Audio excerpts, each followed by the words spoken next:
and welcome to our heat pump webinar. And take it away, Keith. All right, well, welcome everybody to heat pump seminar number 2. It's going to be very similar to heat pump seminar 1, but I did promise that I would look into a few things last time, so I did that. And I have updated the slides slightly due to that. So anyway, what we're going to talk about is the comfort home, and hopefully everybody can see my slides. Chime in if you can't, but this really came from some interest that really started to bubble up in me a few years ago when I really caught on to this idea that really for everything we do in our personal lives that involves hydrocarbons, there's actually a better option now. And that sort of comes under the moniker of Electrify Everything. And we've done 3 seminars on electric cars, which I'm quite passionate about. And if we look at how we use energy in our homes, heating and cooling is the number 1. Number 2 would be transportation. I guess that's not in our homes, but personally. Then we have things like hot water, cooking, dryers, and everything else. And we'll have a future presentation on how to do that if you have a gas hot water tank, or you use a gas cooking, or you use a gas lawnmower, or a gas dryer, or a gas anything else. So, it used to not be true that you had to sacrifice to move to electrify everything. You were either going to pay the penalty in your pocketbook, or you're going to pay the penalty in performance. The world has changed. That is no longer true. And there's lots of ways that, well, a few ways anyway, that all of those things can now be replaced by something that runs directly off electricity, and in fact is better for your pocketbook and better for whatever it's replacing. So today we're going to talk about heat pumps, heating and cooling. So I invite everybody to sit back. I know that HVAC is a pretty exciting topic and you're all at the edge of your seats, but sit back and relax, and we're going to talk about heating, ventilation, and air conditioning, which is pretty spectacular stuff. But it's come a long way, and there's a great solution out there now, and it really behooves us to think about changing, and I'll talk about when the appropriate times to change are. So, all right, buckle in, here we go.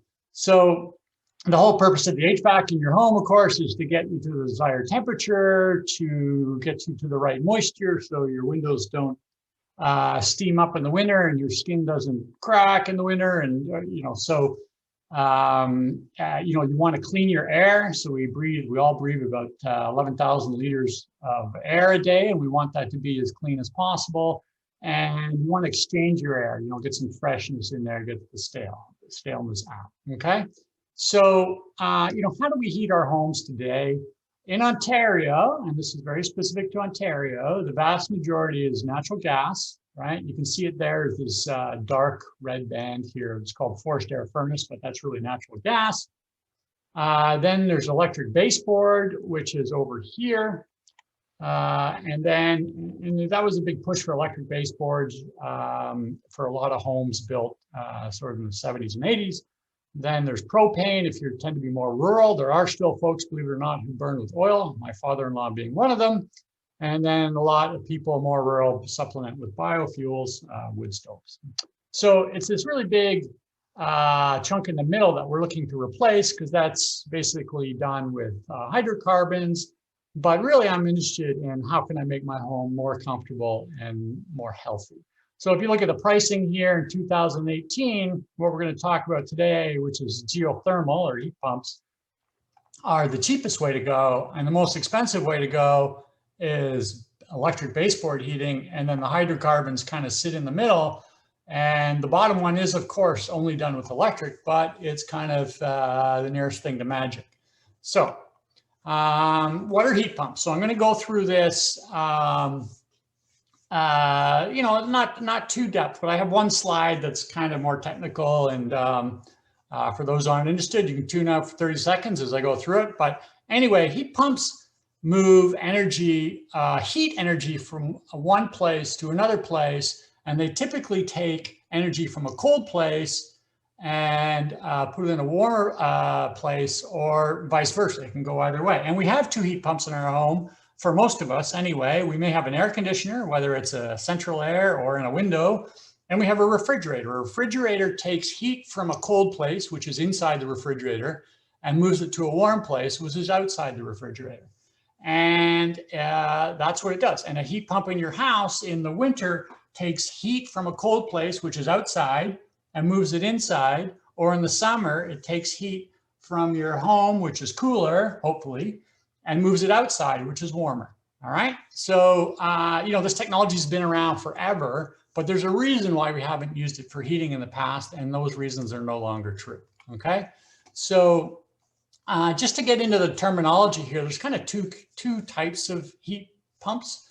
There's ground source, which is the name implies, no mystery there. You're basically getting the heat or ejecting the heat, depending which way the loop is running, from the ground or a pond or something like that. And then there's air source, which gets the heat or ejects the heat into the air around us. So they both heat and cool. And this picture here that you see here, no home has all of these things. So they're just showing you the various kinds of ground and a loop and a pond.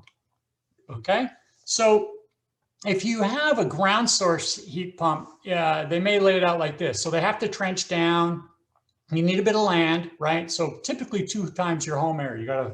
You got a 2,000 square foot home. You need 4,000 square feet of land, roughly. And they go down about 1.5 feet. And once you go down about 1.5 feet in the ground really has no knowledge of whether it's -20 out or +20 out. It's all year round. It stays roughly at the same temperature. And you can use that to put heat into the ground or pull heat out of the ground, depending on what you're trying to do. The pond is actually the most efficient because water has such a big heat capacity. So if you happen to live near a pond that's big enough, doesn't freeze to the bottom, all those kinds of things, then that's a fantastic way to do it. And then you have these vertical bores, which is when you don't have a lot of land, they go down a couple hundred meters and they inject pipes that go down. They put a sealant so if the pipe bursts, you don't contaminate, although the coolant is quite benign. But anyway, it goes down hot, comes down up cold, or it goes down cold and comes up hot. So these all tend to be more expensive. They're great for new builds and they're more efficient. And this was the only way to go in a climate like Canada up until recently. And then we'll talk about, now one thing I just want to clarify, you'll often hear the word geothermal. So strictly speaking, geothermal means I'm a power plant and I put hot water down into the ground and it's so hot down there because I happen to live near a volcano that it comes up as steam and I use that steam to run a turbine and power a lot of houses. And for instance, the country of Iceland basically is 100% geothermal electricity because everywhere you look, there's a volcano and sometimes they're actively erupting. So you hear the terms interchanged, but in reality, geothermal really means that I'm getting superheated steam from the ground typically. Okay, now let's talk about, so this is the geek slide. This is where it gets pretty exciting for people like me, not so exciting for people who just want to know if this is going to be good for their home. So you need to remember 3 things from physics in high school. You remember that if you compress a gas, it gets hot. Gas molecules have more energy than liquid molecules. And we can think of ice, right? So solid ice has less energy than liquid water, which has less energy than water vapor on a per molecule basis. And then here's the real thing that a lot of us forget, but you probably heard something like, well, if you go camping in the mountains, the boiling point of water decreases, right? So because the air there's less pressure up there, right? So, or the water boils at a lower temperature. The boiling point of liquid is highly dependent on pressure. So basically in a heat pump, you have an indoor unit and you have an outdoor unit and you have a compressor. And this compressor is the thing that appears on your electricity bill. This is where the cost is, okay? The energy, the heat is free, and that's why these things are so attractive. But you have to do work to compress, right? So you basically compress, and there's 2 sides to this. There's sort of a liquid side, a high compression side, and a low pressure side, and a liquid side, and a gas side. And you basically compress and then liquefy, and then you expand and you turn into a gas. And depending what you're doing, this is showing it in a cooling mode. You basically take, and the way I like to explain it is, Imagine you have air outside and it's minus 10 degrees. For you and I, that's coat weather. We don't want to hang around out there. It's cold, but there's a lot of energy in 10-degree air. It's not intuitive to us. This is the problem, is we don't think of it that way, but in reality, there's a lot of energy out there. And if I take minus 10 degree air and I make it minus 15 degree air, I have to gather heat out of it. I get heat, right? And if I take that heat and put it in my home, I make my home warmer, right? So that's the magic of heat pumps. Same thing happens in your fridge, okay? And the amazing thing, and the way this all works, is the refrigerants they use in heat pumps is this one down here. So we all know water boils at 100 degrees Celsius, right? Well, this refrigerant, this R410A, boils at minus 45 degrees Celsius. So if you have a cup of this stuff and you stick it outside, if you put a cup of water outside, liquid water, it freezes at minus 10 degrees. If you stick this outside at minus 10 degrees, it boils off. And that is the secret sauce to making this whole process work. So I can move from gas to liquid and back. All right, so air source heat pumps. And I should be very clear, these are cold climate air source heat pumps. That's what we're talking about now. So what is new? Why is this a big deal? All right, well, in fact, not a ton is new, but what has changed is the refrigerants and this fantastic technology that excites no one but me is this inverter variable speed base compressors, which makes these things incredibly efficient, and then the whole control system. And what's happened over the last 10, 15 years as these units have become increasingly able to pull out heat from very cold temperatures, okay? And it is literally free energy, right? You're taking the energy from around the air around your home, no matter what temperature it is, and you're pulling that, you're concentrating in effect and pulling it into the house, okay? And you can get something called the COP. So when if you get interested in this and you want to go down this path, you hear this coefficient performance. So it takes, for every 1 unit of electrical energy to turn that compressor and make it work, I can get 2 to 5 units of heat energy into the house. So a baseboard heater, if you think about it, every electron that flows through that resistive heater can give off its energy and give off heat. So it has a coefficient of performance of 1, right? The energy you put in is the heat energy you get out. A heat pump, you can get 200 to 500 times the energy. And that's what's the miracle about this. For a gas furnace, you're below 1, right? Because you don't get all the heat from what's available in the gas as it's flowing into the furnace as heat in your home. Some of it is lost out the flue, some of it doesn't combust all the way. So this is why these things are so great and they take so little energy, okay? So there's 2 kinds, and it depends on what your house is like. So there's the kind that I have, which I'll show you at the very end, is the one on the left here, and that is one that just basically hooks up into your central furnace. So you have central ducting and a furnace and vents and returns and all that kind of stuff in your home, then this is kind of your solution. This thing on the left with the 2 fans is the outdoor unit, and the thing on the right is the indoor unit, okay? Then there's something called mini splits, and they typically service a room or a small area, and you get it mounts on the wall, and it has an outdoor unit, which is typically smaller than the one that does your whole home, and that makes sense. And you can get heat and cool out of that at any point during the year. So if you're looking that's a good solution if your home you have a particularly bad room, it's, you're very uneven heat, that kind of stuff, then that's a good solution, okay? So here's a couple of myths about them, okay? That they're noisy. So I don't know, you may have heard that. If you're just new to this topic, you may not have even heard that. So if you buy a unit that is on the higher end of the quality scale, which will cost you typically a little bit more, they are not noisy at all. They're incredibly good now. So that's one thing. And then they don't work in cold temperatures. Well, here's the big change. They now work well down to minus 20 degrees C. And again, remember, this is real temperature. Don't get confused by wind chill or anything like that. Wind chill is a biological system thing, right? When they say the wind chill is minus 27, No, the air is minus 20 and it makes it feel minus 27 because the wind's blowing and removing heat from your body faster than it normally would if the air was stale. So anyway, minus 20, okay? And then the other option you have, which I did, is you can buy these units with a supplemental resistive element that sits right inside the unit, and that will come on if the heat pump has to work really hard. So you can see on the on this little chart on the right here, you can see the outdoor temperature down to minus 20. You can see that the COP, this coefficient of performance, starts to get down towards 1. In other words, the compressor is working extremely hard, but you still get heat energy out. It just becomes less efficient. And you become less efficient to the point that you're the same almost as a baseboard heat.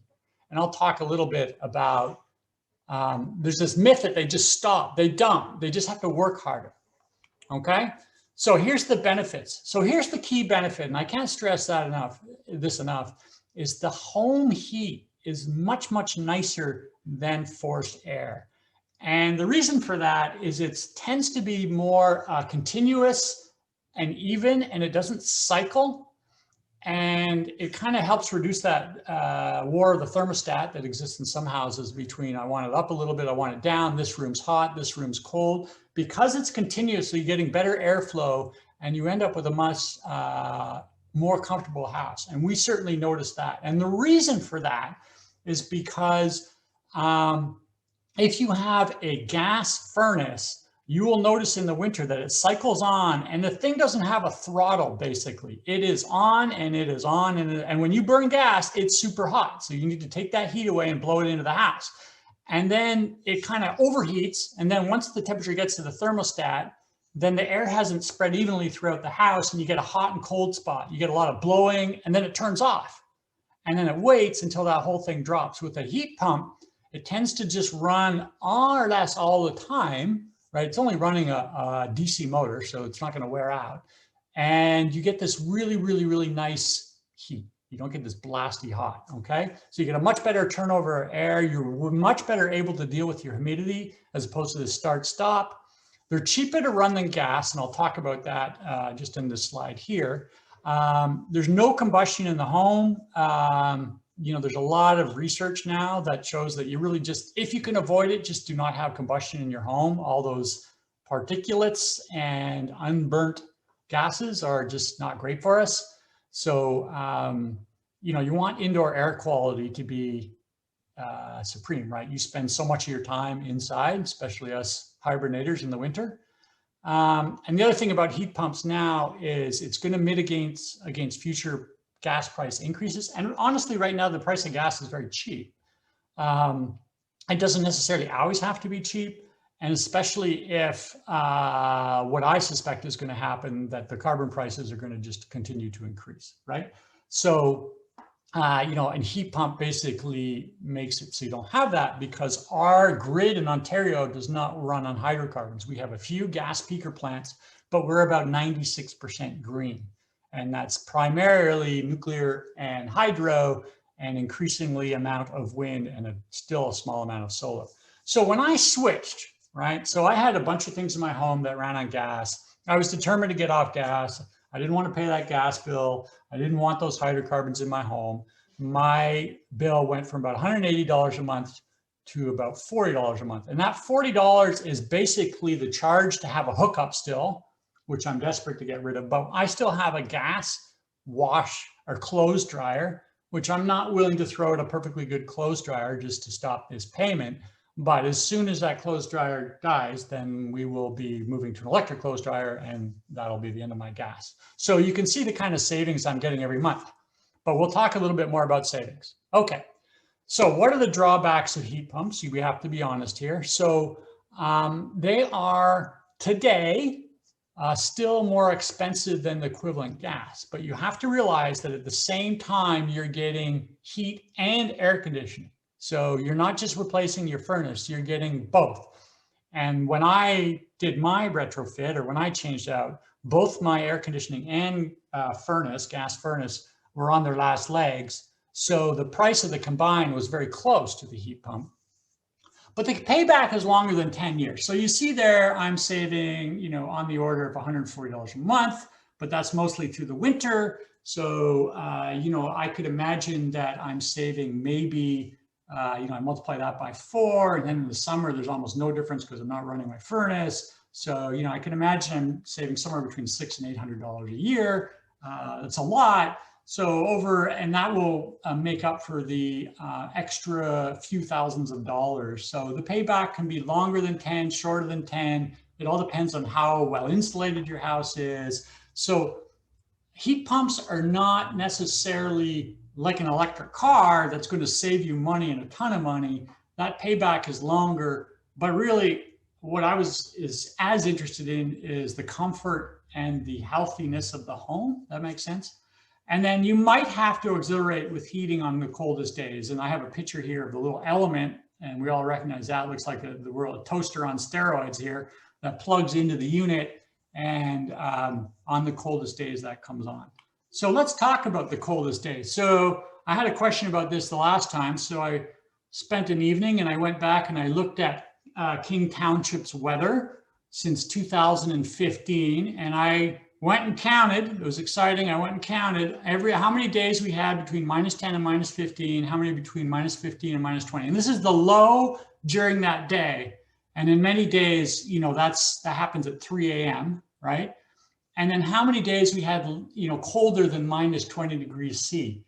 And then I wrote down what the coldest day was, right? Big Excel spreadsheet. It was all very nice. And you can see that we actually don't get very many days below -20 degrees. And here's a typical one here's the day, the one day in February this year, right? We dipped below to -21 between 12 a.m. and 6, and then we were back up. And that day, the high was actually -9.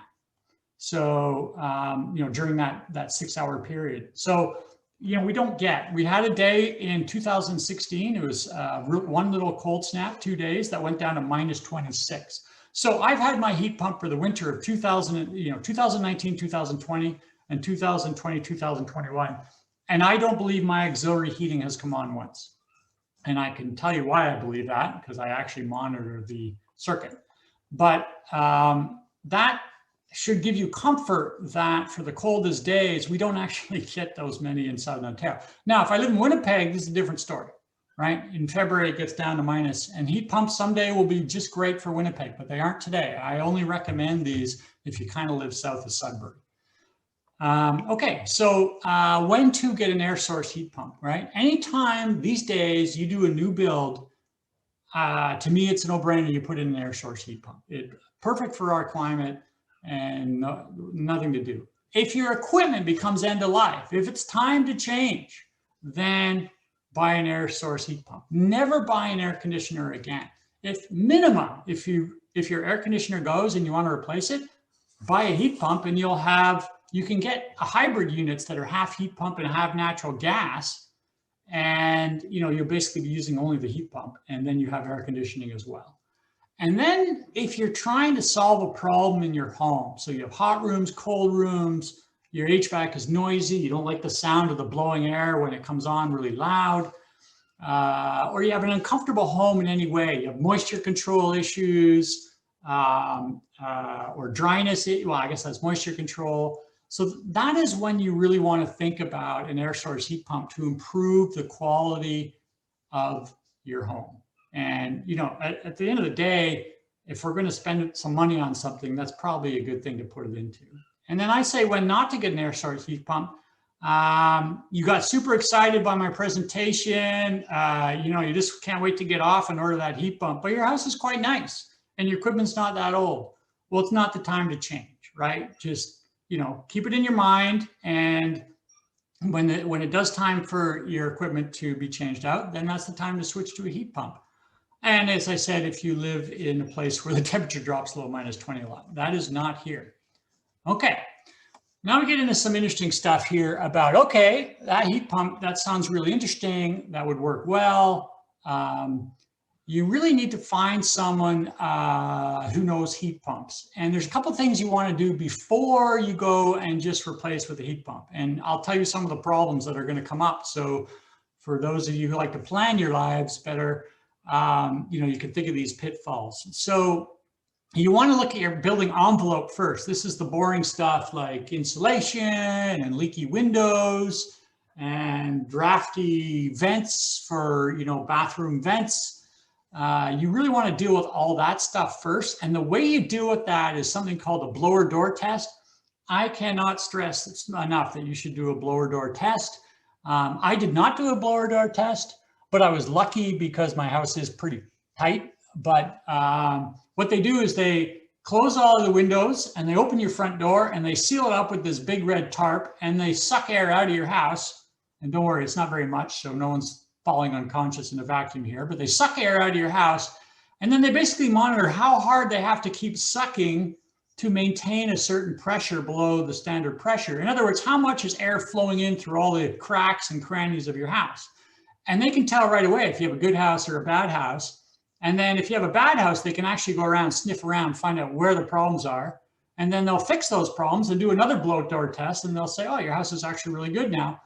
And then the HVAC, the heating and cooling you need, is actually not as big as you used to need because you're not trying to heat the outdoors at the same time you're trying to pull air from the outdoors. So you want to find a contractor who does a blower door test. If they don't do a blower door test, then my recommendation is you find another contractor. So the good ones do them, and because they're interested at the end of the day in you having a warm, cozy house and not just replacing your piece of equipment and coming back every year for an inspection, right? But that's true of anything we do. You want someone who takes, honor or whatever, they take pride in what they do. So you want to find a good one. I'm not going to recommend any, but it's worth finding a good one, right? Pay for a consult, right? It's like $200, maybe $100 for them to come in, do the blower door test, do some recommendations, and that'll save you a ton of money.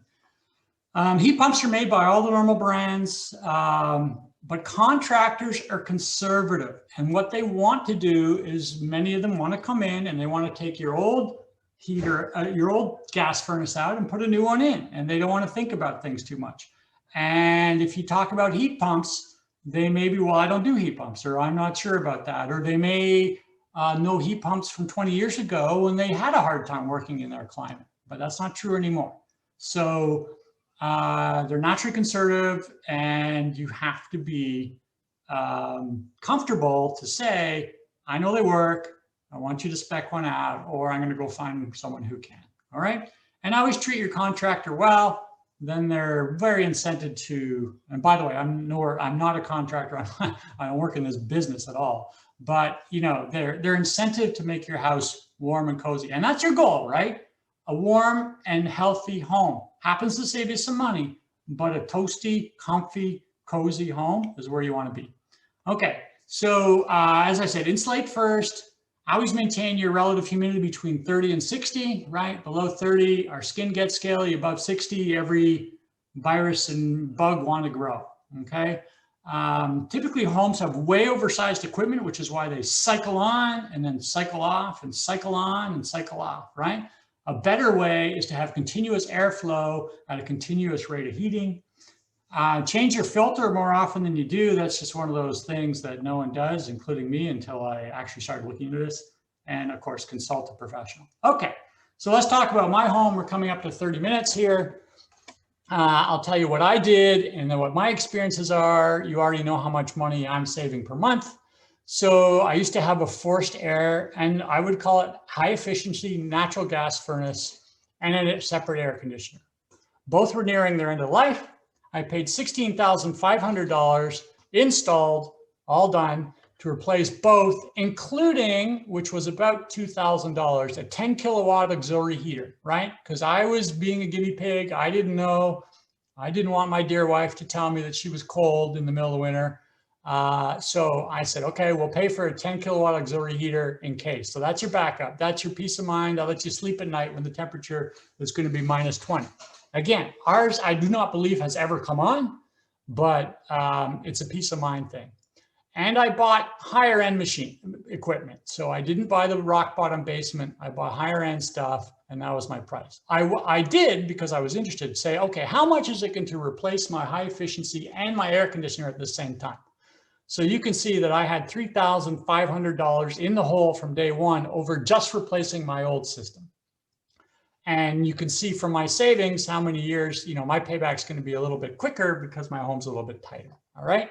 And it seamlessly fit into my existing ductwork, and I'll just show that there.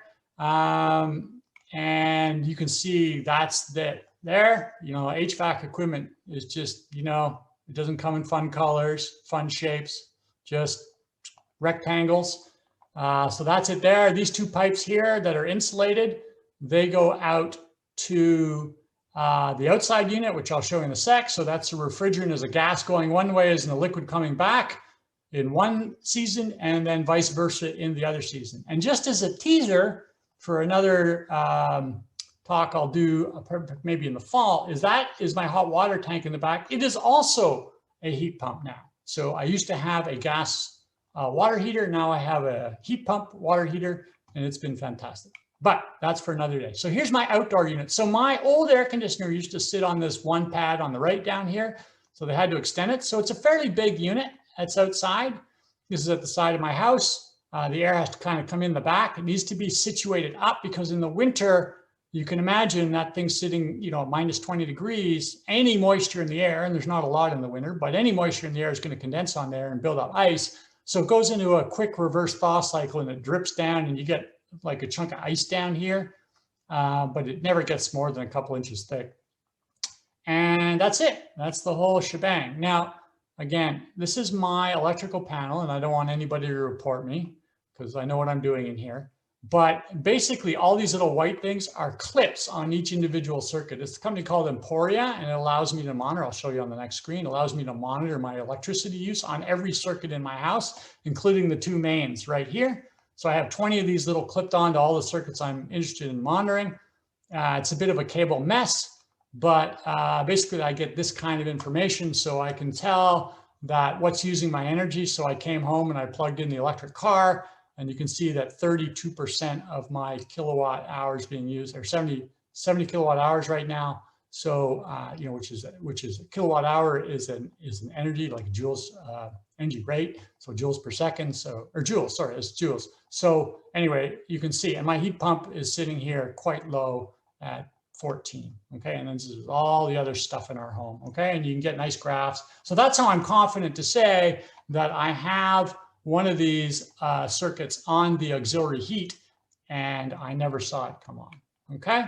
So I just want to talk very quickly about one last thing about these sort of heat pumps. So in a way, to our climate, like heat pumps are very popular in Europe, and they're quite popular in the States because neither of those two deal with our climate, right? But they're becoming more popular in New England and places like that. So you have to have this concept of, in this area of my life, I'm willing to be an early adopter, right? And early adopters are people who are willing to take on something, and even if it's got, some problems or it's not quite comfortable, I'm not willing to be an HVAC adopter so that I have to spend the winter with my coat on indoors, but I was willing to, see if it wasn't as nice as my old, right? But everybody, and a lot of people on this call, they don't want to be early adopters in their HVAC. They just want something that's better. And the only way you get across from this early adopter phase where people are willing to put up with a few issues because they're excited by the technology to where everybody gets it is if the thing is better, right? It's just measurably better in every way. There's no compromise, right? And I believe that chasm is being jumped in electric cars right now. And I certainly think that's true for heat pumps in our climate. Okay. So, I really think we're there now, and I expect us to ramp up, but there are some issues, and I just want to talk through those really quickly, and then I'll take your questions. So cold climate air source heat pumps are absolutely suitable for what I will call Southern Ontario, right? From Muskoka down, absolutely they work. And they give you a more comfortable, healthy home than any other HVAC system you can imagine, right? So it's really the number one reason to change. And then just want to make sure that, and lastly, I'll say, I really strongly believe, and if you do one thing on, from this talk, is we should not be building any more homes in Southern Ontario with gas. And we do. And every home that's going to be built this year, almost, that's in a, from a sort of multi-home developer, is going to be with gas. And it's really, really, really a crime, because you're not building the nicest homes you could. And their incremental costs when they buy these units in bulk would be so small. And don't forget, when you're putting a natural gas home in now, you're basically means that person, you're dooming that person for 20 years, typically the life of an HVAC, right? And we only turn over our HVAC systems, it's about 5% a year, right? So it's a 20-year life cycle, right? Most HVAC systems, 15 to 20 years. So if we want to think about the hydrocarbon side, or if you want to think about it as how long do we have the best homes we can have, if it takes us to 2030 that every home is now built with a heat pump, that's when the clock starts, because there's still homes that go 20 years from 2029 that still have gas. And if you think about a new build, it's a lot of infrastructure to put all those gas lines into a home. Everybody's putting in electricity. That's not negotiable. So anyway, that's my big takeaway from a policy point of view. From a personal point of view, I hope you sort of take away that this is the right technology when it is the right time for you. Anyway, that's all I had. I hope that answered many questions. But Anne, if you have some questions piled up, I'll be happy to answer them. Thank you, Keith. Every time I watched your presentation, even if it's the same one, I learn more. Oh, that's good. Yeah. What did I forget last time? And I'm going to take away your screen sharing, if that's okay. And we'll let people see each other. So Keith's here ready to answer your questions. There are a few, and Antonio's already saying thank you. So thank you for coming. The first question is from Ruby, who would like to know how will this work in a ductless home? So in a ductless home, you have to go with the mini splits.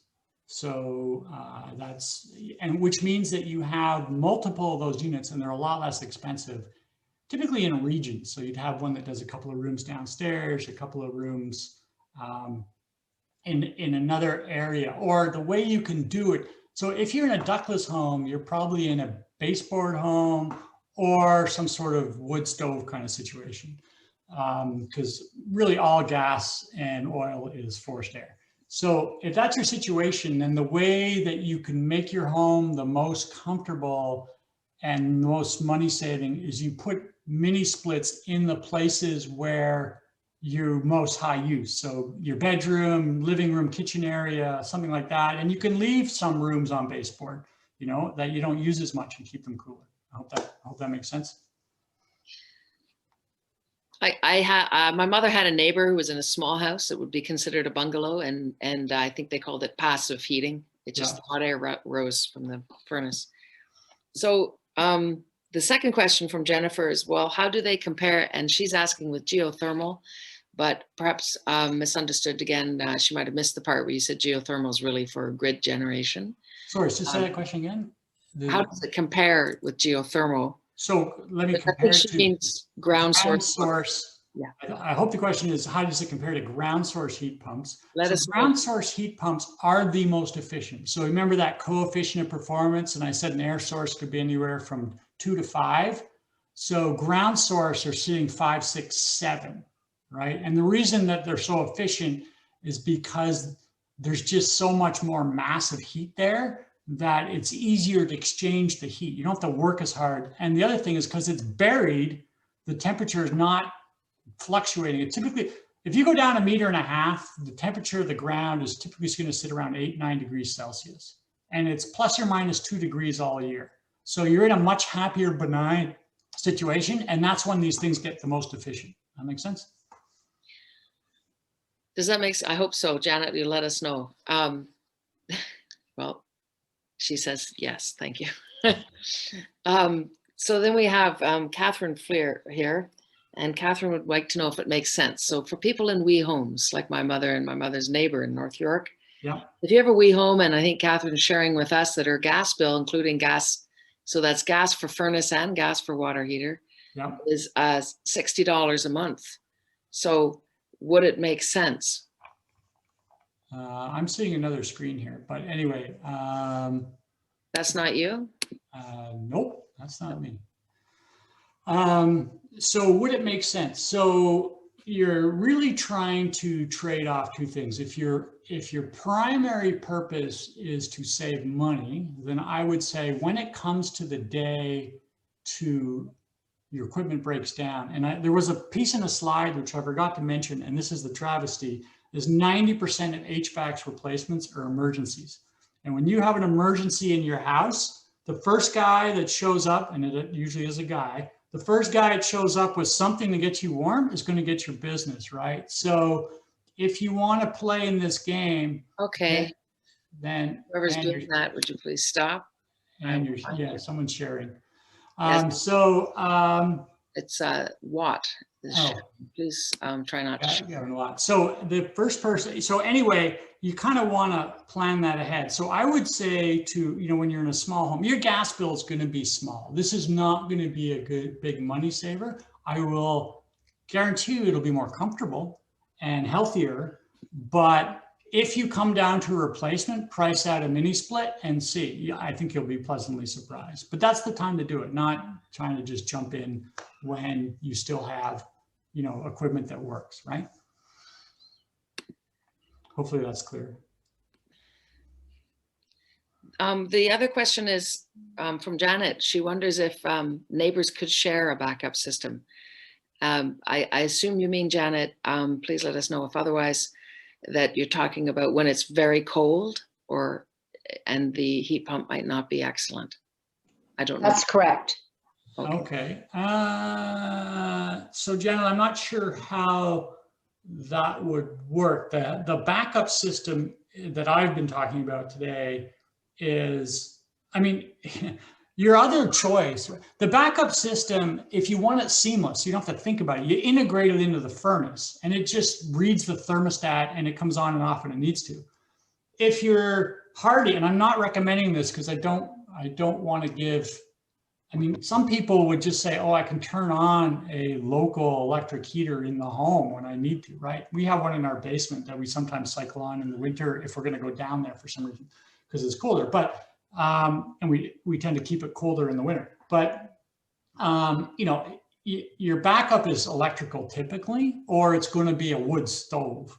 That's really only your options here. So it's hard to sort of share that. But you did scratch something that a lot of people are thinking about, and that is community geothermal. So if you think about it, whenever someone puts a big subdivision in, the developer typically has to have a park or a school or something. So the school has a soccer field, and if you use that whole area under the soccer field as your ground source heat pumps, you can run those lines to the houses that are all nearby, and then that system is beyond cheap, right? Because the costs are spread out over everybody. So if people are starting to think about that, that's coming to the fore in Europe. It's kind of nowhere in Ontario because we're not even on heat pumps yet. So, a far thinking developer would actually think that way, and then they could offer the homeowner, cheaper rates. But one of the problems we have, amongst the problems we have these days, is developers are not incented to save you money after you buy the home.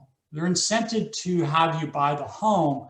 And if the home is expensive to run, well, that's on you. That's your problem, right? They're not incented to make that home cheap for you to run because they don't gain anything out of that. And that's one of the things. And I don't know any other way than it has to be policy of the government to say there's a minimum standard. And they have those, right? They have to put an HVAC in your home. You're not buying one without an HVAC. And they have to have a HVAC of a certain efficiency, but they're not looking at the homeowner's costs going forward, right? And that's really a problem.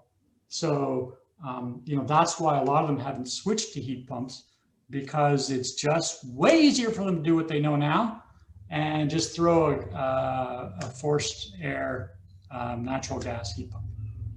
Okay. I have a second question if I can add to that. Yep. I don't want to take anybody else's airtime though. Go ahead, Janet. Okay, so I know of a couple of people that have a generator because in town we've had power interruptions. Right. Is there far-reaching thinking here? Is there ever going to be an architecture which would introduce that to the whole system, so you don't have it interruption of service? Well, Janet, that's like picking a can off the shelf that has the label worms, and you've just so let me answer your question this way. I've heard of cars where you can use a car battery as a backup. So first of all, let me be clear. If the electricity goes out, your natural gas furnace is as useless as your heat pump, right? Of course. Every natural gas furnace has a blower in it that has to move the air, right?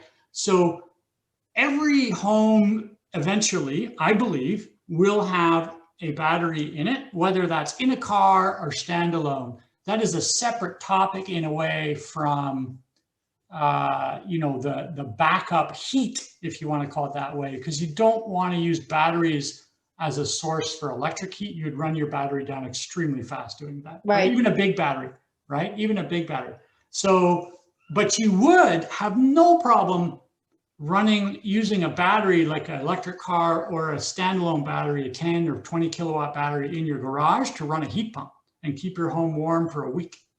So the world is going that way. You know, we've just come through COVID. We've come through Texas power failures. People are looking a lot at resilience in the home. And, you know, the next home I build, which would be the first home I build, I'm going to make sure that I have a week of power outage coverage. And I'm going to do that by putting batteries in. And that was never an option 5-10 years ago. It is now today an option, but that's kind of a separate topic. Okay, thank you. Thanks, Janet. We have a couple more questions. Yeah.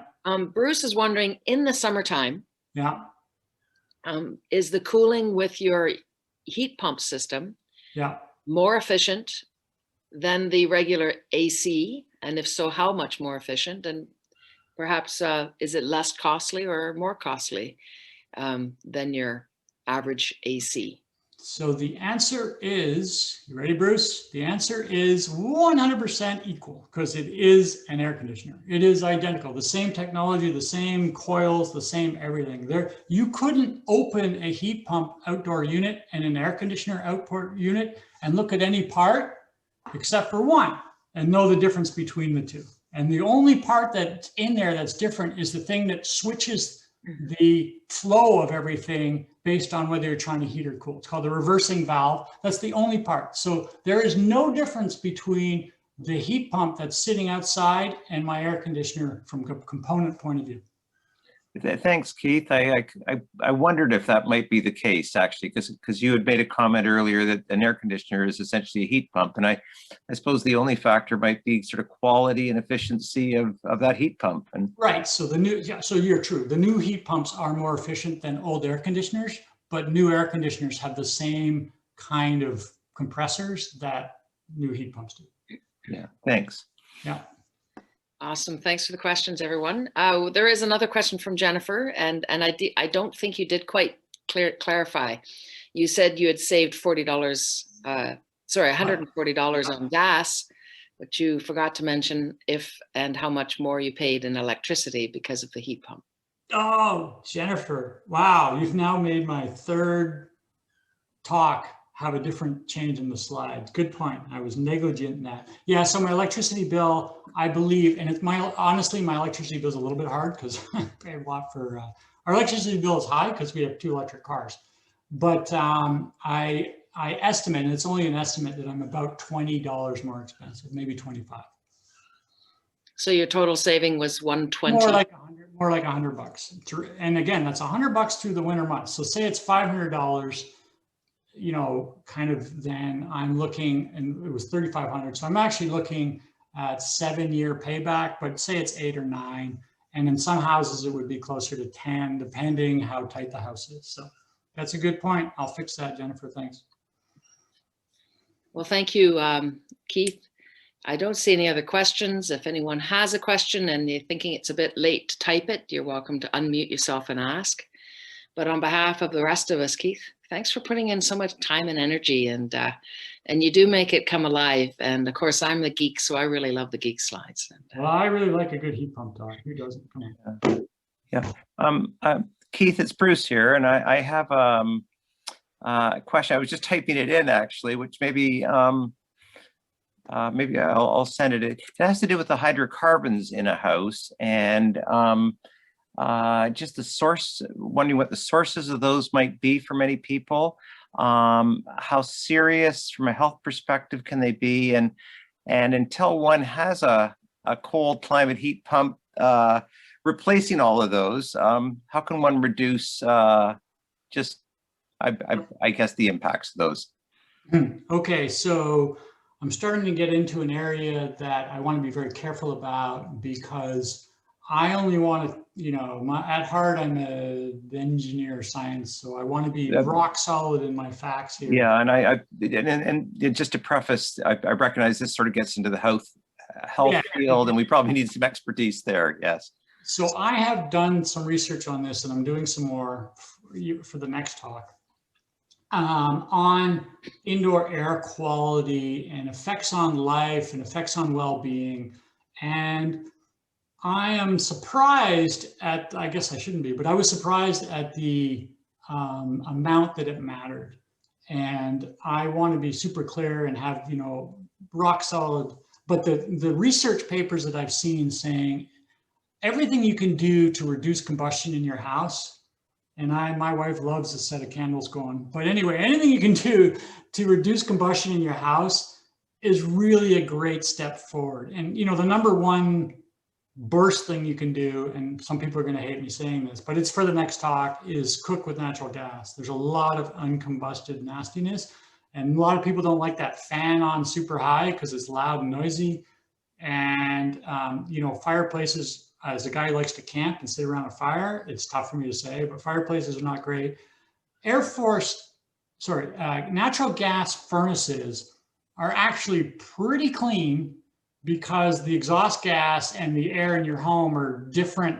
They're different pathways, right? It sucks air in from outside, it uses that to combust, and then it sends air back, that combustion gas outside. That doesn't mean you don't have combustion gases around your home, but most of us still have electric cars, so we have combustion gases in our garage, right? So anyway, none of it's great, but there are some reasons why gas can, especially if they're older and a little bit leaky, that you can get combustion gases for, and that's just about, there's a reason why they recommend carbon monoxide, and carbon monoxide is indication of combustion gases.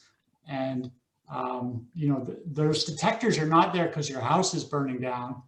That's what the fire detectors are for. The carbon monoxide is there to say you have an unsafe amount of combustion going on in your house, right?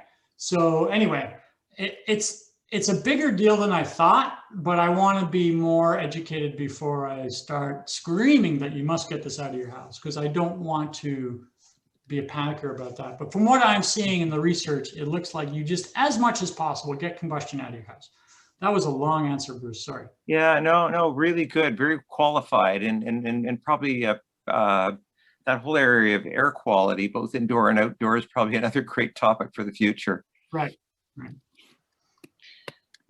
Well, I'm just letting people know that that we'll say goodbye, and don't forget to tell your friends that there's the last, I guess, heat pump webinar will be Wednesday, June 16th. Yep.